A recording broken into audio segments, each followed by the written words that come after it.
ಹೃದಯಪೂರ್ವಕವಾದ ವಂದನೆಗಳನ್ನ ಸಲ್ಲಿಸುತ್ತೇನೆ. ತುಂಬಾ ವಿಶೇಷವಾದ ಕೂರಿಕೆ. ಹೊಸಪೇಟೆ ಪಟ್ಟಣದಲ್ಲಿ 3 ದಿನಗಳ ಕಾಲ ಸುವಾರ್ತೆ ಕೂರಿಕೆಯನ್ನು ಏರ್ಪಡಿಸಿದಂತ ನಮ್ಮ ಹಿರಿಯರಾದ ಪಿ ಭಾಸ್ಕರ್ ಅವರು ಕೂಡ ಮತ್ತೊಮ್ಮೆ ವಂದನೆಗಳನ್ನು ಸಲ್ಲಿಸುತ್ತೇನೆ. ನಿಜವಾಗಲೂ ಈ ಕೂಡಿಕೆ ಉದ್ದೇಶ ಏನಂತಂದ್ರೆ, ನಾನಿರುವ ರಕ್ಷಣೆಯಲ್ಲಿ ನನ್ನ ಪಟ್ಟಣದ ಜನರೆಲ್ಲರೂ ಕೂಡ ಇರಬೇಕೆನ್ನುವ ಉದ್ದೇಶ. ಒಂದು ಸಾರಿ ನೀವು ಇದರ ಬಗ್ಗೆ ಆಲೋಚನೆ ಮಾಡಿ ನೋಡಿ. ಸ್ವಾರ್ಥ ಆದ್ರೆ ನಾನು ಒಬ್ಬನೇ ಸದಸ್ಯನಾಗಿ ಕೂತು ಹೋಗ್ಬೋದು. ನಿಜವಾಗ್ಲೂ ಒಬ್ಬ ಸೇವಕನಾಗಿ ಆಲೋಚನೆ ಮಾಡಿದ್ರೆ, ನಾನಿರುವಲ್ಲಿ ಯಾರಿರ್ಬೇಕಂತೆ, ನನ್ನವರೆಲ್ಲರೂ ಕೂಡ ರಕ್ಷಣೆಯಲ್ಲಿ ಇರಬೇಕೆಂಬುದಾಗಿ ಬಯಸ್ತಾರೆ. ಇದು ನಿಜವಾಗ್ಲೂ ಹೃದಯದಿಂದ ಕೂಡಿ ಬಂದಂತ ಕಾರ್ಯ. ಇದನ್ನ ಎಲ್ಲರೂ ಕೂಡ ಮಾಡೋಕ್ಕಾಗಲ್ಲ. ಸೊ ನಿಜವಾಗ್ಲೂ ಈ ಕಾರ್ಯವನ್ನು ಮಾಡೋದಕ್ಕೆ ಒಳ್ಳೆ ಮನಸ್ಸು ದೇವರವರಿಗೆ ಕೊಟ್ಟಿದ್ದಾನೆ. ಈ ಕಾರ್ಯ ಏರ್ಪಟ್ಟಿದೆ. ಸೊ ದೇವರಿಗೆ ಸ್ತೋತ್ರವಾಗಲಿ. ನಾನು ಕೂಡ ಮೊದಲನೇ ಸಾರಿ ಈ ಸುವಾರ್ತೆ ಕೂಡಿಕೆಗೆ ಸುವಾರ್ತೆ ವಾಕ್ಯ ಹೇಳ್ತಾ ಇರೋದು. ಸೊ ಈ ಅವಕಾಶ ಕೊಟ್ಟಂತ ನಿಮ್ಮೆಲ್ಲರಿಗೂ ಕೂಡ ಮತ್ತೊಮ್ಮೆ ವಂದನೆಗಳನ್ನು ಸಲ್ಲಿಸ್ತೇನೆ ಪ್ರಿಯರೇ. ಎಫೆಸದವರ ಬರೆದ ಪತ್ರಿಕೆಯಲ್ಲಿ 3ನೇ ಅಧ್ಯಾಯದಲ್ಲಿ 1ನೇ ವಚನದ ಮಾತಿನಿಂದ ನಾನು ಪ್ರಾರಂಭ ಮಾಡ್ತೇನೆ. ಹೀಗಿರುವುದರಿಂದ ಅನ್ಯ ಜನರಾಗಿರುವ ನಿಮಗೋಸ್ಕರ ನಿಮ್ಮ ನಿಮಿತ್ತವಾಗಿ ಕ್ರಿಸ್ತ ಯೇಸುವಿನ ಶರೀರನಾದ ಪೌಲನೆಂಬ ನಾನು ನಿಮಗೋಸ್ಕರ ಪ್ರಾರ್ಥಿಸುತ್ತೇನೆ. ಈ ಸುವಾರ್ತೆ ಕೂಟ ಯಾರಿಗಾಗಿ ಅಂತಂದ್ರೆ, ಇನ್ನು ಯಾರು ಯೇಸು ಕ್ರಿಸ್ತನನ್ನ ತಿಳಿದಿಲ್ವೋ, ಯಾರು ಆತನನ್ನ ಅರಿತುಕೊಂಡಿಲ್ವೋ, ಯಾರು ಆತನನ್ನ ವಿಶ್ವಾಸವಿಟ್ಟು ದೀಕ್ಷೆಯನ್ನು ಹೊಂದಿಕೊಂಡು ಆತನ ಮಕ್ಕಳಾಗಿಲ್ವೋ, ನಿಜವಾಗ್ಲೂ ಅವ್ರಿಗಾಗಿ. ನಿಜವಾಗ್ಲೂ ಅಲ್ಲಿ ಪೌಲ ಹೇಳ್ತಾ ಇದ್ದಾನೆ, ಅನ್ಯ ಜನರಂದ್ರೆ ಯಾರು? ಇನ್ನೂ ನೀವು ಯಾರು ಆತನನ್ನ ತಿಳಿದಿಲ್ಲ, ನಾನು ನಿಮಗೋಸ್ಕರ ಪ್ರಾರ್ಥನೆ ಮಾಡ್ತಾ ಇದ್ದೇನೆ. ಯಾಕಂತಂದ್ರೆ ನೀವು ಯಾರನ್ನ ತಿಳ್ಕೊಳ್ಬೇಕಾಗಿದೆ? ಸತ್ಯದೇವರನ್ನ ತಿಳ್ಕೊಳ್ಬೇಕಾಗಿದೆ. ನೀವು ಸತ್ಯದಲ್ಲಿ ಸೇರ್ಬೇಕಾಗಿದೆ. ನೀವು ನಿತ್ಯ ರಾಜ್ಯದಲ್ಲಿ ಸೇರ್ಬೇಕಾಗಿದೆ. ಅದಕ್ಕಾಗಿ ನೀವು ಈ ರಾಜ್ಯದಲ್ಲಿ ಸೇರೋದಕ್ಕಾಗಿ ನಾನು ನಿಮಗೋಸ್ಕರ ಯಾವಾಗಲೂ ದೇವರಿಗೆ ಏನ್ ಮಾಡ್ತೇನಂತೆ? ಪ್ರಾರ್ಥನೆ ಮಾಡ್ತೀನಿ ಎಂಬುದಾಗಿ ಹೇಳ್ತಾ ಇದ್ದಾನೆ. ನಿಜವಾಗಲೂ ನಮ್ಮ ಪ್ರಾರ್ಥನೆ ಕೂಡ ಇಷ್ಟೇ. ಎಲ್ಲದಕ್ಕಿಂತ ಮೊದಲು ಅವ್ರಿಗೋಸ್ಕರ ನಮ್ಮ ಪ್ರಾರ್ಥನೆ. ಜನರು ಯಾರ ಕಡೆಗೆ ತಿರುಗಿಕೊಳ್ಬೇಕಂತೆ? ದೇವರ ಕಡೆಗೆ ತಿರುಗಿಕೊಳ್ಬೇಕು. ಯಾರ ಕಡೆಗೆ ತಿರುಗಿಕೊಳ್ಬೇಕು? ದೇವರ ಕಡೆಗೆ ತಿರುಗಿಕೊಳ್ಬೇಕು. ಸೊ ಅದಕ್ಕಾಗಿ ಕೂಡಿಕೆನ ಏರ್ಪಡಿಸಿದ ಪ್ರಿಯರೇ, ಸ್ವಲ್ಪ ಸಮಯವನ್ನು ನಾವು ನೋಡಿಕೊಳ್ಳೋಣ. ನಾನು ಇರುವ ದೇಶ, ನಾನಿರುವ ಪಟ್ಟಣ, ನಾನಿರುವ ನನ್ನ ಊರು ದೇವರಲ್ಲಿ ಇದೆಯಾ ಅಂತ ಆಲೋಚನೆ ಮಾಡಿದಾಗ, ಸೊ ಇಲ್ಲ. ನಾನು ಮೂಲ ಭಾರತ ದೇಶದವನಾಗಿರುವುದರಿಂದ, ಈ ದೇಶದಲ್ಲಿ ನಾನು ಜನ್ಮಿಸಿದವನಾಗಿರುವುದರಿಂದ, ನನ್ನ ದೇಶವು ಸತ್ಯದೇವರಾದ ಯೆಹೋವನನ್ನ, ನನ್ನ ಕರ್ತನಾದ ಯೇಸು ಕ್ರಿಸ್ತನನ್ನ ಸಂಪೂರ್ಣವಾಗಿ ಅರಿತೇ ಇಲ್ಲ. ನನ್ನ ದೇಶವು ಸಂಪೂರ್ಣವಾಗಿ ಪಾಪದ ವಶದಲ್ಲಿದೆ. ನನ್ನ ಜನರೆಲ್ಲರೂ ಕೂಡ ಪಾಪದಲ್ಲೇ ಇದ್ದಾರೆ. ಇವರು ನನ್ನವರೇ, ನನ್ನ ಪರಿವಾರದವರೇ. ನಾನು ಒಬ್ಬನೇ ಮಾತ್ರ ರಕ್ಷಣೆಯಲ್ಲಿ ಇದ್ದೀನಿ ಅಂತಂದ್ರೆ ಯಾರು ಒಪ್ಪೋದಿಲ್ಲ? ದೇವರು ಒಪ್ಪೋದಿಲ್ಲ. ಹಾಗಾದ್ರೆ ನಾನಿರೋ ರಕ್ಷಣೆಯಲ್ಲಿ ನನ್ನ ದೇಶ ಇರಬೇಕು, ನಾನಿರೋ ರಕ್ಷಣೆಯಲ್ಲಿ ನನ್ನ ಪರಿವಾರ ಇರಬೇಕು. ಹಾಗಂದ ಮೇಲೆ ನಾವೇನ್ ಮಾಡ್ಬೇಕಂತೆ? ಸಮಯದಲ್ಲಿ ಅಸಮಯದಲ್ಲಿ ಈ ಏನಂತೆ? ಈ ಸುವಾರ್ತೆಯನ್ನು ನಾವು ಸಾರುವವರಾಗಿರ್ಬೇಕು ಅಲ್ಲ. ಅದಕ್ಕೆ 3 ದಿನಗಳ ಕಾಲ ಕಂಟಿನ್ಯೂ ಸುವಾರ್ತೆ ಇಟ್ಟಿದ್ದಾರೆ.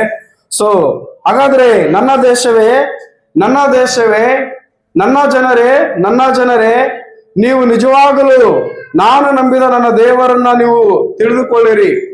ಸೊ ನೀವು ದೇವರನ್ನ ತಿಳಿದುಕೊಂಡಿದ್ದೀರಾ? ನೀವು ಎಲ್ಲಿದ್ದೀರಾ? ಒಂದು ಸಾರಿ ನೀವು ಆಲೋಚನೆ ಮಾಡಿರಿ. ನೀವು ನನ್ನವರೇ. ಯಾಕಂದರೆ ನಿಮ್ಮ ಮೇಲೆ ಇರುವ ಪ್ರೀತಿಗೋಸ್ಕರ ನಾನು ನಿಮ್ಮಲ್ಲಿ ಬೇಡಿಕೊಳ್ತಾ ಇದ್ದೇನೆ, ನಿಮ್ಮನ್ನು ಕೇಳಿಕೊಳ್ತಾ ಇದ್ದೇನೆ. ಪಾಪವನ್ನು ಬಿಟ್ಟು ಯಾರ ಕಡೆಗೆ ತಿರುಗಿಕೊಳ್ಳಿರಿ? ದೇವರ ಕಡೆಗೆ ತಿರುಗಿಕೊಳ್ಳಿರಿ ಅಲ್ಲ. ಸೊ ಇದು ನನ್ನ ಪ್ರಾರ್ಥನೆ. ನನ್ನ ದೇಶವೇ, ಸತ್ಯದೇವರಾದ ಯೆಹೋವನನ್ನು ನಾವು ಸಂಪೂರ್ಣವಾಗಿ ಮರೆತಿದ್ದೀವಿ. ಆತನು ದೇಶವನ್ನು ಕಟ್ಟಿದಾತನು ಅಲ್ಲ, ಊರನ್ನು ಕಟ್ಟಿದಾತನು, ನಮ್ಮೆಲ್ಲರನ್ನು ನಿರ್ಮಾಣ ಮಾಡಿದಾತನ ಆತನೇ.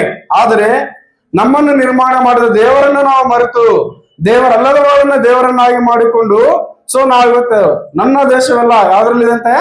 ಪಾಪದಲ್ಲಿ ಇದೆ. ಹಾಗಾದ್ರೆ ಪಾಪಕ್ಕೆ ವಿಮೋಚನೆ ಆಗ್ಬೇಕಲ್ಲ, ಏನಾಗ್ಬೇಕು?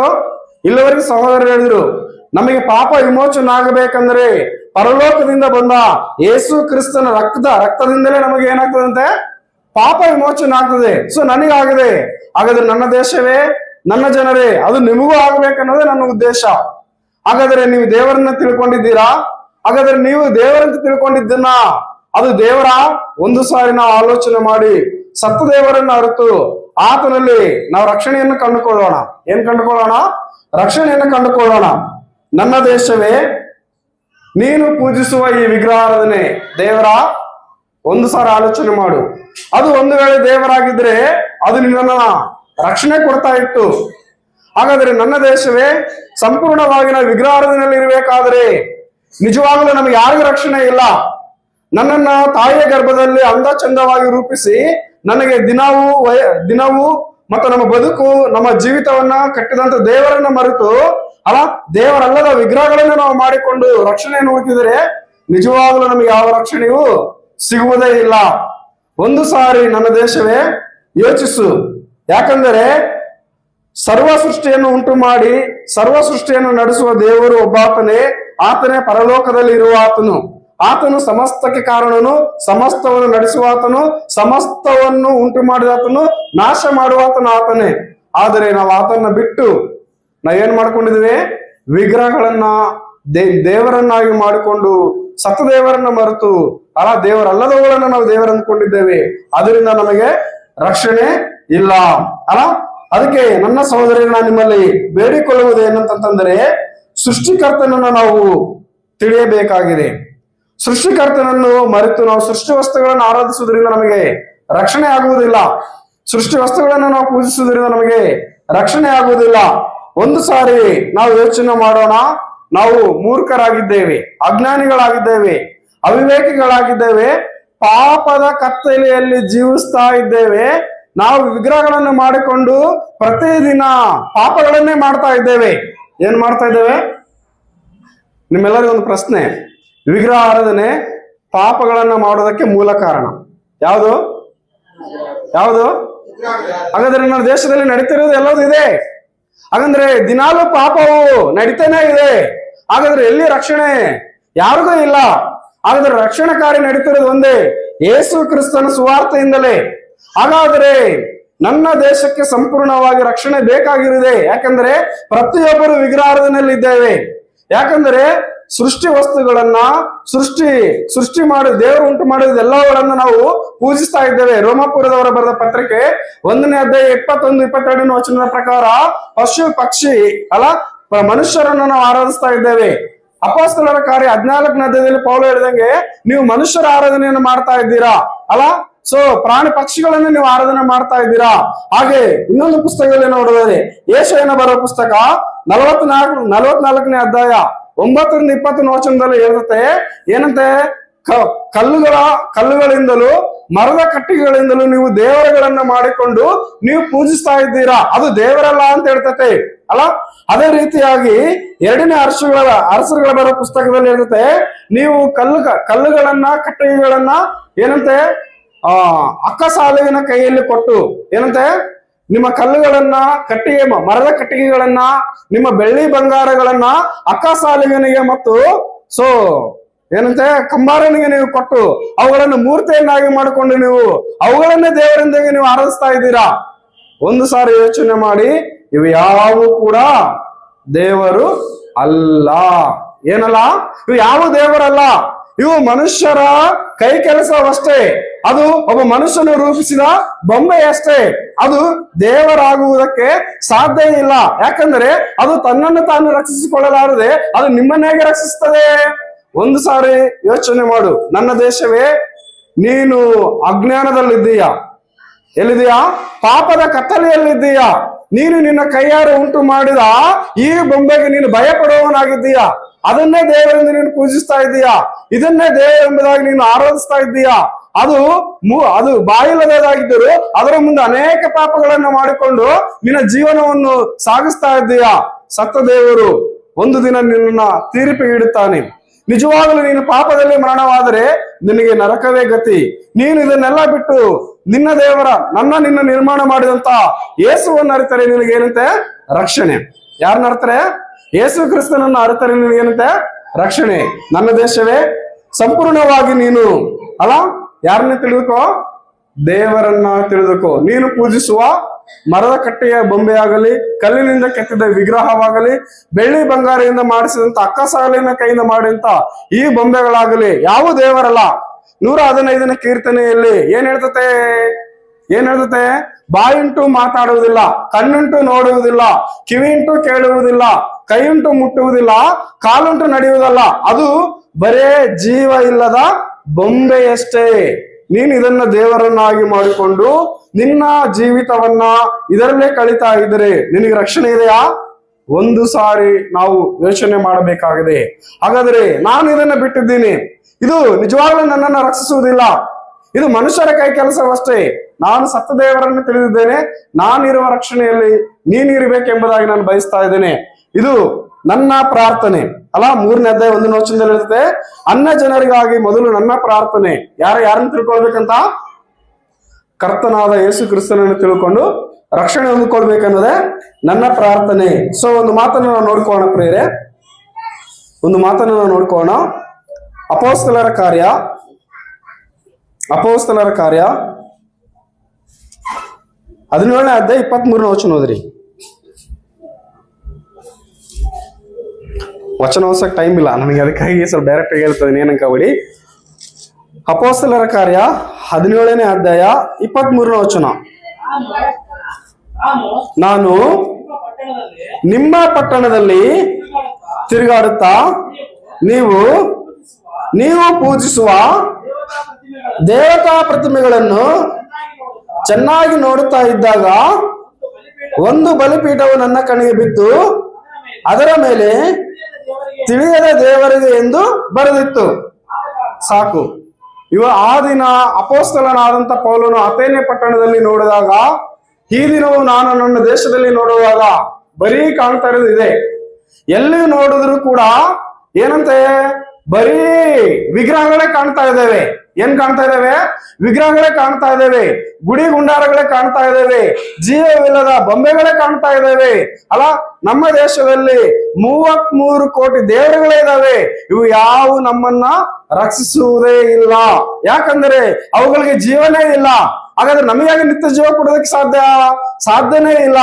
ಹಾಗಾದ್ರೆ ನನ್ನ ದೇಶವೇ ನಾನು ನನ್ನ ಬಾಲ್ಯದಿಂದ ಇಲ್ಲಿವರೆಗೆ ನೋಡಿಕೊಂಡು ಬಂದಾಗ ಎಲ್ಲಾ ಕಡೆ ನೋಡಿದಾಗ ಬರೀ ಜೀವ ಇಲ್ಲದ ಬೊಂಬೆಗಳೇ ಕಂಡಿದೆ ಹೊರತು ಜೀವಿಸುವಂತ ಒಂದು ದೇವರು ಸಹ ನನ್ನ ಕಣ್ಣಿಗೆ ಇಲ್ಲಿವರೆಗೂ ಕಂಡೇ ಇಲ್ಲ. ಹಾಗಾದ್ರೆ ಯೋಚನೆ ಮಾಡಿ, ನನ್ನ ದೇವರು ಸದಾಕಾಲ ಇರುವ ದೇವರು, ನನ್ನ ದೇವರು ಏನಂತೆ? ಸದಾಕಾಲ ಇರುವ ದೇವರು. ಆತನು ಜೀವ ಸ್ವರೂಪನಾದ ದೇವರು, ಪ್ರೀತಿ ಸ್ವರೂಪನಾದ ದೇವರು, ಸತ್ಯ ಸ್ವರೂಪನಾದ ದೇವರು. ನಾನು ಏನಂತೆ ಸರಿಯಾಗಿ ತಿಳ್ಕೊಂಡಿದ್ದೇನೆ. ಸೊ ನೀವು ಕೂಡ ತಿಳಿದುಕೊಳ್ಳಿರಿ, ವಿಗ್ರಹವು ಏನು ಅಲ್ಲ. 115ನೇ ಅಧ್ಯಾಯದ ಪ್ರಕಾರ ಸೊ ನನ್ನ ದೇಶದಲ್ಲಿ ಇರೋ ವಿಗ್ರಹಗಳು ಇದೆಯಲ್ಲ, ನಾನು ಬಾಲ್ಯದಿಂದ ಇಲ್ಲಿವರೆಗೆ ನೋಡ್ಕೊಂಡು ಬಂದಿದ್ದೇನೆ. ಅದರಿಂದ ನಮಗೇನಿಲ್ಲ, ರಕ್ಷಣೆ ಇಲ್ಲ. ಏನಿಲ್ಲ? ರಕ್ಷಣೆ ಇಲ್ಲ. ಈಗ ನಾನು ಸಂಪೂರ್ಣವಾಗಿ ತಿಳಿದುಕೊಂಡು ಒಬ್ಬ ಬೋಧಕನಾಗಿ ನಾನು ನಿಮ್ಮಲ್ಲಿ ಕೇಳ್ತಾ ಇದ್ದೇನೆ, ಅಲ್ಲ, ಒಬ್ಬ ಸುವಾರ್ತಿಕನಾಗಿ ನಾನು ನಿಮ್ಮನ್ನು ಕೇಳ್ತಾ ಇದ್ದೇನೆ. ನಾನು ಅರಿತಿರುವ ದೇವರನ್ನ ನಾನು ನಿಮಗೆ ತಿಳಿಸ್ತಾ ಇದ್ದೇನೆ. ನೀವು ಆತನನ್ನು ಅರ್ಥರೆ ನಾನಿರುವ ರಕ್ಷಣೆಯಲ್ಲಿ ನೀವು ಕೂಡ ಇರಬಹುದು. ನಾನು ಸೇರುವ ನಿತ್ಯ ಜೀವದಲ್ಲಿ, ನಾನು ಇರುವ ಪರಲೋಕದಲ್ಲಿ ನೀವು ಕೂಡ ಇರಬಹುದು. ಯಾಕಂದ್ರೆ ನೀವೆಲ್ಲರೂ ಯಾರಂತೆ? ನನ್ನ ಪರಿವಾರದವರು, ನನ್ನ ದೇಶದವರು, ನನ್ನ ಜನರಾಗಿರುವುದರಿಂದ ನಿಮಗೋಸ್ಕರ ನಾನು ಬೇಡಿಕೊಳ್ತಾ ಇದ್ದೇನೆ. ಅದರಲ್ಲಿ 24ನೇ ವಚನ ಓದ್ರಿ, ಕಂಟಿನ್ಯೂ ಓದಾಗೆ. ಆದ ಕಾರಣ ನೀವು ಯಾವುದನ್ನು ತಿಳಿಯದೆ ಪೂಜಿಸುತ್ತೀರೋ ಅದನ್ನೇ ನಿಮಗೆ ತಿಳಿಯಪಡಿಸುತ್ತೇನೆ, ಕೇಳಿರಿ. ಸಾಕು. ನೀವು ಯಾವುದೇ ತಿಳಿಯದೆ ನೀವು ಪೂಜಿಸುತ್ತೀರೋ ನಾನೀಗ ಅದನ್ನ ತಿಳಿಯಪಡಿಸೋದಕ್ಕಾಗಿ ಬಂದಿದ್ದೇನೆ. ಸ್ವಲ್ಪ ನೀವು ಕೇಳಿರಿ. ಯಾಕಂದರೆ ನಿಮ್ಮ ಭಕ್ತಿ ಬಹಳ ಅಪಾರವಾಗಿದೆ. ನಾನು ಪ್ರತಿ ಸಾರಿ ನೋಡಿದಾಗ ನೀವು ಹಬ್ಬವನ್ನ, ಅಮಾವಾಸ್ಯೆಯನ್ನ, ಆಯಾ ದಿನಗಳನ್ನ, ನಿಮ್ಮ ಭಕ್ತಿಯನ್ನ ಬಹಳ ನಿಷ್ಠೆಯಿಂದ ಮಾಡ್ತಾ ಇದ್ದೀರಾ. ನಿಜವಾಗಲೂ ಇದನ್ನ ನೀವು ಮಾಡುವ ಈ ನಿಮ್ಮ ಭಕ್ತಿ ಪೂಜೆಯನ್ನ ನೀವು ವಿಗ್ರಹಗಳಿಗೆ ಮಾಡೋದ್ರಿಂದ ಏನೂ ಪ್ರಯೋಜನವಿಲ್ಲ. ಯಾಕಂದ್ರೆ ಅದು ನಿಮ್ಮ ಸ್ವರವನ್ನ ಕೇಳುವುದಿಲ್ಲ. ಯಾಕಂದ್ರೆ ಅದು ಕಿವಿದು ಕೂಡ ಕೇಳುವುದೇ ಇಲ್ಲ. ಅದು ನಿಮ್ಮ ಸ್ವರವನ್ನ ಕೇಳುವುದಿಲ್ಲ, ನಿಮ್ಮ ಕಷ್ಟವನ್ನ ಅರಿಯುವುದೇ ಇಲ್ಲ. ಯಾಕಂದ್ರೆ ಯೆಶಾಯನ ಬರೋ ಪುಸ್ತಕ 46ನೇ ಅಧ್ಯಾಯದಲ್ಲಿ ಇರುತ್ತೆ, ಅದು ನಿಮ್ಮ ಸ್ವರಗಳನ್ನು ಕೇಳಿ, ನಿಮ್ಮ ಕಷ್ಟಗಳನ್ನು ಕೇಳಿ ಉತ್ತರ ಕೊಡುವುದಿಲ್ಲ. ಅದು ಬೊಂಬೆ ಅಷ್ಟೇ ಅಂತ ಹೇಳ್ತಾ ಇದ್ದಾನೆ. ನನ್ನ ಜನರೇ, ವಿಗ್ರಹವು ನಿಮ್ಮ ಸ್ವರಗಳನ್ನ ಕೇಳುವುದೇ ಇಲ್ಲ, ನಿಮ್ಮ ಪ್ರಾರ್ಥನೆಗಳನ್ನ ಕೇಳುವುದೇ ಇಲ್ಲ, ನಿಮ್ಮ ಭಕ್ತಿ, ನಿಮ್ಮ ಪೂಜೆ, ನಿಮ್ಮ ಆರಾಧನೆ ಅವುಗಳಿಗೆ ತಿಳಿಯುವುದೇ ಇಲ್ಲ. ಅವು ಬರೀ ಬೊಂಬೆ ಅಲ್ಲ. ಹಾಗಾದ್ರೆ ನಿಮ್ಮ ಭಕ್ತಿ, ನಿಮ್ಮ ಪೂಜೆ, ನಿಮ್ಮ ಆರಾಧನೆ, ನಿಮ್ಮ ನಿಷ್ಠೆ ಒಂದು ಸಾರಿ ನಾನು ತಿಳಿಸುವ ದೇವರಿಗೆ ನಿಮ್ಮ ಭಕ್ತಿಯನ್ನು ಅರ್ಪಿಸಿದರೆ, ನಿಮ್ಮ ವಿಶ್ವಾಸವನ್ನ ನೀವು ಇಟ್ಟರೆ ನಿಜವಾಗಲೂ ನಿಮಗೆ ರಕ್ಷಣೆ ಇದೆ. ಏನಿದೆ? ನಿಜವಾಗಲೂ ನಿಮಗೆ ರಕ್ಷಣೆ ಇದೆ. ಏನೆಂದರೆ ಕೇಳಿರಿ, ಜಗತ್ತನ್ನು ಅದರಲ್ಲಿರುವ ಎಲ್ಲಾ ವಸ್ತುವನ್ನು ಉಂಟು ಮಾಡಿದ ದೇವರು ಭೂಮಿ ಆಕಾಶಗಳ ಒಡೆಯನಾಗಿರುವುದರಿಂದ ಆತನು ಕೈಯಿಂದ ಕಟ್ಟಿದ ಗುಡಿಯಲ್ಲಾಗಲಿ ಮನೆಯಲ್ಲಾಗಲಿ ವಾಸ ಮಾಡುವ ಆತನು ಅಲ್ಲ. ನನ್ನ ದೇವರು ಯಾರಂತೆ? ನೀನು ಕೈಯಿಂದ ಕಟ್ಟಿದ ಗುಡಿಯಲ್ಲಾಗಲಿ ಮನೆಯಲ್ಲಾಗಲಿ ವಾಸ ಮಾಡುವ ಆತನಲ್ಲ. ಆತನ ಎಲ್ಲಿದ್ದಾನೆ? ಆಕಾಶವೇ ಆತನ ಸಿಂಹಾಸನ, ಭೂಮಿಯು ಆತನ ಪಾದಪೀಠ. ನೀನೀಗ ಹೇಳಿ, ಆತನು ಎಂತ ಮನೆ ಕಟ್ಟಿಕೊಡ್ತೀಯಾ? ಆಗುವುದೇ ಇಲ್ಲ. ಅದಕ್ಕೆ ಆತನು ನಿನ್ನನ್ನು ಕೇಳ್ತಾ ಇದ್ದಾನೆ, ಆತನು ನಿನ್ನ ಹೃದಯದಲ್ಲಿ ವಾಸಿಸಬೇಕೆಂಬುದಾಗಿ ಕೇಳ್ತಾ ಇದ್ದಾನೆ. ನಿನ್ನ ಹೃದಯವು ಯಾರಿಗೆ ಅರ್ಪಿಸು? ಅಲ್ಲ, ನಿನ್ನ ಹೃದಯದಲ್ಲಿ ಏನ್ ತುಂಬಿಕೊಂಡಿದೀಯಾ? ಅಲ್ಲ, ನೀನು ವಿಗ್ರಹವನ್ನು ಇಟ್ಟುಕೊಂಡು ಪಾಪ ಮಾಡೋದಕ್ಕೆ, ಕೆಟ್ಟ ಕೆಲಸವನ್ನು ಮಾಡೋದಕ್ಕೆ, ಅಸಹ್ಯ ಕಾರ್ಯಗಳನ್ನು ನಡೆಸಿಕೊಳ್ಳೋದಕ್ಕೆ ನೀನು ವಿಗ್ರಹವನ್ನು ಮಾಡ್ಕೊಂಡಿದೆಯಲ್ಲ, ಅದನ್ನು ಬಿಟ್ಟು ಸತ್ತ ದೇವರ ಕಡೆಗೆ ತಿಳ್ಕೊಂಡು ನಿನ್ನ ಹೃದಯವನ್ನು ಶುದ್ಧಿಪಡಿಸಿಕೊಂಡು ಆತನನ್ನು ನಿನ್ನ ಹೃದಯದಲ್ಲಿ ಆರಿಸಿದ್ರೆ ನಿಜವಾಗಲೂ ನೀನು ಪಾಪದಿಂದ ವಿಮೋಚನೆ ಹೊಂದಿಕೊಂಡು ರಕ್ಷಣೆ ಹೊಂದ್ಕೊಳ್ತೀಯ. ಅದಕ್ಕೆ ಹೇಳ್ತಾನ, ಆತನು ಕೈಯಿಂದ ಕಟ್ಟಿದ ಮನೆಯಲ್ಲಾಗಲಿ ಗುಡಿಗಳಲ್ಲಾಗಲಿ ವಾಸ ಮಾಡುವ ಆತನಲ್ಲ. ಇದನ್ನೆಲ್ಲ ಯಾರು ನಿರ್ಮಾಣ ಮಾಡಿದಾರಂತೆ? ಆತನೇ ನಿರ್ಮಾಣ ಮಾಡಿದ್ದಾನೆ. ನನ್ನನ್ನು ನಿನ್ನನ್ನು ಇಡೀ ಸಮಸ್ತವು ಉಂಟು ಮಾಡಿದ ಆತನೇ ನನ್ನ ದೇವರು. ನಿಜವಾಗಲೂ ಆತನ ಜಾತಿಯಲ್ಲಿಲ್ಲ, ಮತದಲ್ಲಿಲ್ಲ, ಧರ್ಮದಲ್ಲಿಲ್ಲ. ನಾವೆಲ್ಲರೂ ಒಂದೇ, ನಮ್ಮೆಲ್ಲರಿಗೂ ದೇವರೊಬ್ಬನೇ. ನಾವೆಲ್ಲರೂ ಕೂಡ ಸತ್ಯವನ್ನು ತಿಳಿದುಕೊಂಡು ಸತ್ಯ ದೇವರ ಕಡೆಗೆ ನಾವು ಬರುವುದಾದರೆ ನಾವು ಆತನು ನಮಗೆ ರಕ್ಷಣೆಯನ್ನು ಕೊಟ್ಟು ತನ್ನ ರಾಜ್ಯದಲ್ಲಿ ನಮ್ಮನ್ನು ಏನ್ ಮಾಡ್ತಾನಂತೆ? ಸೇರಿಸಿಕೊಳ್ಳುವಾತನಾಗಿದ್ದಾನೆ. ಸೊ ಜಾತಿಯನ್ನು ಬಿಡಿರಿ, ಅಲ್ಲ, ವಿಗ್ರಹಾರಾಧನೆಯನ್ನು ಬಿಡಿರಿ, ಪಾಪವನ್ನು ಬಿಡಿರಿ, ಅಲ್ಲ, ಆಚಾರ ಪದ್ಧತಿಗಳನ್ನು ಬಿಡಿರಿ, ಸತ್ಯ ದೇವರ ಕಡೆಗೆ ತಿರುಗಿಕೊಳ್ಳಿರಿ. ಆತನು ನಮ್ಮನ್ನು ರಕ್ಷಿಸುವುದಕ್ಕೆ ಏನಾಗಿದಂತೆ?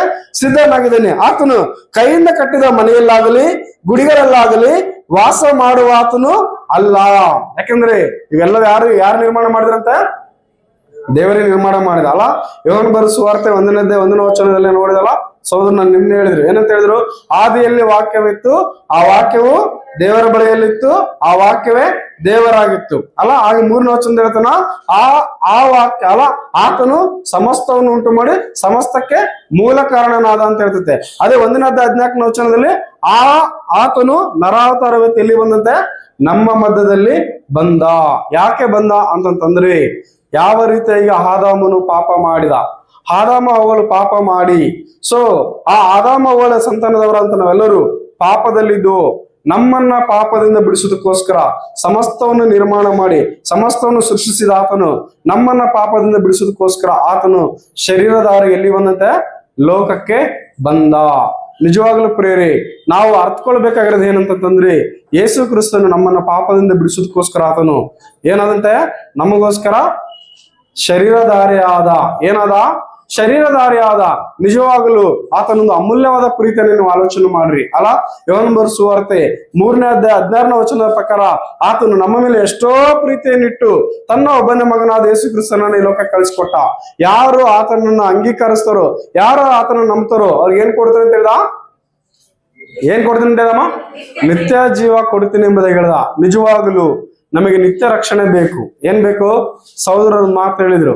ಏನಂತೆ? ನಾವು ಮಾಡುವ ದಾನ ಧರ್ಮಗಳಿಂದಾಗಲಿ, ಒಳ್ಳೆಯ ಕಾರ್ಯಗಳಿಂದಾಗಲಿ, ಒಳ್ಳೆಯ ಮನಸ್ಸಿನಿಂದಾಗಲಿ ನಾವು ಕೆಂಪಗಿದ್ದೀವಿ, ನಾವು ಮೇಲ್ಜಾತಿಯವರು, ನಾವು ಶ್ರೀಮಂತರು ಅಂದ್ರೆ ನಮಗೆ ನಿತ್ಯ ಜೀವ ಸಿಗೋದಿಲ್ಲ. ಭೂಮಿ ಮೇಲೆ ನಮಗೆ ನಿತ್ಯ ಜೀವ ಬೇಕು, ಸ್ವರ್ಗ ನಮಗೆ ಬೇಕು, ಪರಲೋಕ ನಮಗೆ ಬೇಕೆಂದರೆ ಭೂಮಿ ಮೇಲೆ ಯಾವ ಹೆಸರಿನಿಂದಲೇ ನಮಗೆ ರಕ್ಷಣೆ ಇಲ್ಲ. ಸೊ ಯೇಸು ಕ್ರಿಸ್ತನ ಹೆಸರಿನಿಂದಲೇ ನಮಗೆ ರಕ್ಷಣೆ ಇದೆ. ಹೀಗಿರುವುದರಿಂದ ಆತನು ಪರಲೋಕದಿಂದ ನಮಗಾಗಿ ಆತನು ಸಮಸ್ತವನ್ನು ಉಂಟು ಮಾಡಿ ಸಮಸ್ತಕ್ಕೂ ಮೂಲ ಕಾರಣನಾಗಿದ್ರು ಕೂಡ ನಮ್ಮನ್ನು ಪಾಪದಿಂದ ಬಿಡಿಸೋದಕ್ಕೋಸ್ಕರ ಆತನು ಏನಾದಂತೆ? ಶರೀರಧಾರಿಯಾಗಿ ಬಂದ. ಏನಾಗಿ ಬಂದ? ಶರೀರಧಾರಿಯಾಗಿ ಬಂದು ನಮ್ಮ ಹಾಗೆ ಆತನು ಭೂಮಿ ಮೇಲೆ 33 ವರ್ಷಗಳ ಕಾಲ ಜೀವಿಸಿದ. ಯಾಕಂದರೆ ಮನುಷ್ಯರನ್ನ ಪಾಪದಿಂದ ವಿಮೋಚನೆ ಮಾಡುವುದಕ್ಕಾಗಿ ಒಂದು ಬಲಿಯಾಗಬೇಕಾಗಿತ್ತು. ಸಹೋದರ ಹೇಳಿದ ಹಾಗೆ ರಕ್ತವು ಪರಲೋಕದಿಂದ ಪರಿಶುದ್ಧ ರಕ್ತವು ಸುರಿಸಲ್ಪಡಬೇಕಾಗಿತ್ತು. ಯಾಕಂದ್ರೆ ಭೂಮಿ ಮೇಲೆ ಎಲ್ಲರೂ ಪಾಪ ಮಾಡಿದ್ರೆ ಯಾರು ಪರಿಶುದ್ಧರಿಲ್ಲ ಅಲ್ಲ. ಸೊ ಪರಿಶುದ್ಧ ರಕ್ತವು ಪರಲೋಕದಿಂದ ಬರಬೇಕಾಗಿತ್ತು. ಅದಕ್ಕೆ ಆತನು ನಮಗೋಸ್ಕರ ಬಂದ ಅಲ್ಲ. ಆದಿಕಾಂಡ ಬರೋ ಪುಸ್ತಕ 3:15 ವಚನ ಅಲ್ಲ. ಆ ಸ್ತ್ರೀ ಸಂತಾನವು ನಿನ್ನ ತಲೆಯನ್ನು ಜಜ್ಜುತ್ತದೆ ಹೇಳಿದನಲ್ಲ, ಆತನು ಆ ಸ್ತ್ರೀ ಸಂತಾನದಲ್ಲಿ ಏನಾಗ್ತಾನೆ, ಜನ್ಮಿಸ್ತಾ ಇದ್ದಾನೆ. ಯೆಶಾಯನ ಬರೆದ ಪುಸ್ತಕ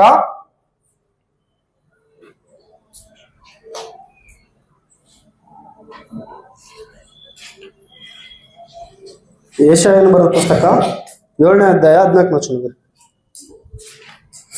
ನಿಮಗೆ ಗೊತ್ತಿರದಂತ ವಚನ ಇವೆಲ್ಲ. ಇದರಿಂದ ಕರ್ತನು ತಾನೇ ನಿಮಗೆ ಒಂದು ಗುರುತನ್ನು ಕೊಡುವನು. ಈಗ ಒಬ್ಬ ಕನ್ಯಕೆಯು ಗರ್ಭಿಣಿಯಾಗಿ ಮಗನನ್ನು ಹಡೆದು ಅವನಿಗೆ ಇಮ್ಮಾನುವೇಲ್ ಎಂದು ಹೆಸರಿಡಬೇಕು. ಇದು ಮತ್ತಾಯನ ಬರೆದ ಸುವಾರ್ತೆಯಲ್ಲಿ ನಮಗೆ ನೆರವೇರಿದ್ದು ಕಾಣಿಸುತ್ತೆ. ಯೇಸು ಕ್ರಿಸ್ತನು ಯಾರಿಗೋಸ್ಕರ ಹುಟ್ಟಿದಂತೆ? ಇಡೀ ಲೋಕಕ್ಕೋಸ್ಕರ ಆತನು ಜನ್ಮಿಸಿದ. ಯಾರಿಗೋಸ್ಕರ ಜನ್ಮಿಸಿದ? ಆತನು ಇಸ್ರಾಯೇಲರಿಗೋಸ್ಕರ ಅಲ್ಲ, ಯಹೂದ್ಯರಿಗೋಸ್ಕರ ಅಲ್ಲ. ಆತನು ಲೋಕದಲ್ಲಿ ಎಲ್ಲಾ ಮನುಷ್ಯರ ಪಾಪ ವಿಮೋಚನೆಗಾಗಿ ಆತನು ಶರೀರಧಾರಿಯಾಗಿ ಜನ್ಮಿಸಬೇಕಾಗಿತ್ತು. ಆತನು ಅಲ್ಲಿ ಹೇಳ್ತದೆ, ಆತನು ಪವಿತ್ರಾತ್ಮನಿಂದ ಗರ್ಭವತಿಯಾಗಿ ಒಬ್ಬ ಕನ್ನಿಕೆಯಲ್ಲಿ ಆತನು ಜನ್ಮಿಸಿದ. ಯಾರಲ್ಲಿ ಜನ್ಮಿಸಿದ? ಯೆಶಾಯ ಪ್ರವಾದನೆಯಲ್ಲಿ ಹೇಳಿದ ಪ್ರಕಾರವಾಗಿ ಆತನು ಕನ್ನಿಕೆಯಲ್ಲಿ ಜನ್ಮಿಸಿದ. ಯಾಕೆ ಜನ್ಮಿಸಿದ? ಆತನು ನಿಜವಾಗಲೂ ದೇವರಾಗಿದ್ರು ಕೂಡ ನಮ್ಮನ್ನು ಪಾಪದಿಂದ ಬಿಡಿಸೋದಕ್ಕೋಸ್ಕರ ಶರೀರಧಾರಿಯಾಗಿ ಒಬ್ಬ ಕನ್ನಿಕೆಯಲ್ಲಿ ಜನ್ಮ ತಾಳಿದ. ಯಾರಮ್ಮ? ಸತ್ತದೇವರಾದ ಯೇಸು ಕ್ರಿಸ್ತನು. ಆತನು ನಮ್ಮನ್ನ ಪಾಪದಿಂದ ಬಿಡಿಸೋದಕ್ಕೋಸ್ಕರ ಆತನು ಶರೀರಧಾರಿಯಾಗಿ ಒಬ್ಬ ಕನ್ನಿಕೆಯಲ್ಲಿ ಜನ್ಮಿಸಿದ. ಯಾಕೆ? ಒಂದು ಸಾರಿ ಆಲೋಚನೆ ಮಾಡು. ನಿನ್ನ ಪಾಪದಿಂದ ಬಿಡಿಸಿ ನಿತ್ಯ ರಾಜ್ಯದಲ್ಲಿ ಸೇರಿಸೋದಕ್ಕೋಸ್ಕರ. ಯೆಹೆಜ್ಕೇಲನ ಬರೆದ ಪುಸ್ತಕದಲ್ಲಿ 18ನೇ ಅಧ್ಯಾಯದಲ್ಲಿ ದೇವರು ಏನ್ ಹೇಳ್ದ? ದುಷ್ಟನ ಸಾವಿನಲ್ಲಿ ನನಗೆ ಲೇಷವಾದ್ರೂ ಇಷ್ಟವಿಲ್ಲ, ಎಲ್ಲರೂ ಯಾರ ಕಡೆ ತಿರುಗಿಕೊಳ್ಬೇಕಂತ? ನನ್ನ ಕಡೆ ತಿರುಗಿಕೊಳ್ಬೇಕಂತ ದೇವರು ಯಾವಾಗಲೂ ಕಾಯ್ತಾ ಇದ್ದಾನೆ. ಅದಕ್ಕೆ ದೇವರು ಈ ಸಂಕಲ್ಪವನ್ನು ಮಾಡಿದ.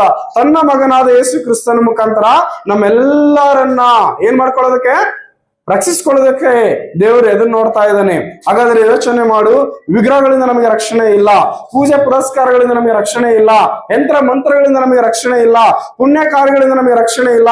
ಯೇಸು ಕ್ರಿಸ್ತನ ಹೆಸರಿನಿಂದ ನಮಗೆ ರಕ್ಷಣೆ. ನನ್ನ ದೇಶವೇ, ನನ್ನ ಜನರೇ, ನನ್ನ ಸಹೋದರರೇ, ಸಂಪೂರ್ಣವಾಗಿ ಹರಿಯಿರಿ. ಸತ್ತದೇವರು ಯೇಸು ಕ್ರಿಸ್ತನೇ. ಆತನು ನಮ್ಮನ್ನ ಪಾಪದಿಂದ ಬಿಡಿಸುವುದಕ್ಕಾಗಿ ಈ ಲೋಕಕ್ಕೆ ಶರೀರಧಾರಿಯಾದನು. ಏನಾದನು? ಶರೀರಧಾರಿಯಾದನು. ನಮ್ಮ ಪಾಪಗಳನ್ನು ಬಿಡಿಸುವುದಕ್ಕೋಸ್ಕರ ಆತನು ಶಿಲುಬೆಯಲ್ಲಿ ಬಲಿಯಾಗುವುದಕ್ಕೆ ಕೂಡ ಏನಾದಂತೆ? ಸಿದ್ಧನಾದನು. ಏನಾದನು? ಸಿದ್ಧನಾದನು. ಒಂದು ಮಾತನ್ನು ನೋಡ್ಕೋಣ ಪ್ರಿಯರೇ.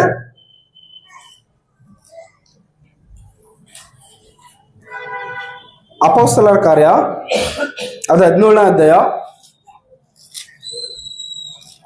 25ನೇ ವಚನ.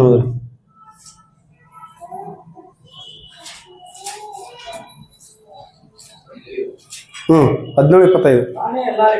ತಾನೇ ಎಲ್ಲರಿಗೂ ಜೀವ ಶ್ವಾಸ ಮುಂತಾದದ್ದೆಲ್ಲವನ್ನು ಕೊಡುವವನಾಗಿರಲಾಗಿ ಕೊರತೆ ಇದ್ದವನಂತೆ ಮನುಷ್ಯರ ಕೈಗಳಿಂದ ಸೇವೆ ಹೊಂದುವವನಲ್ಲ.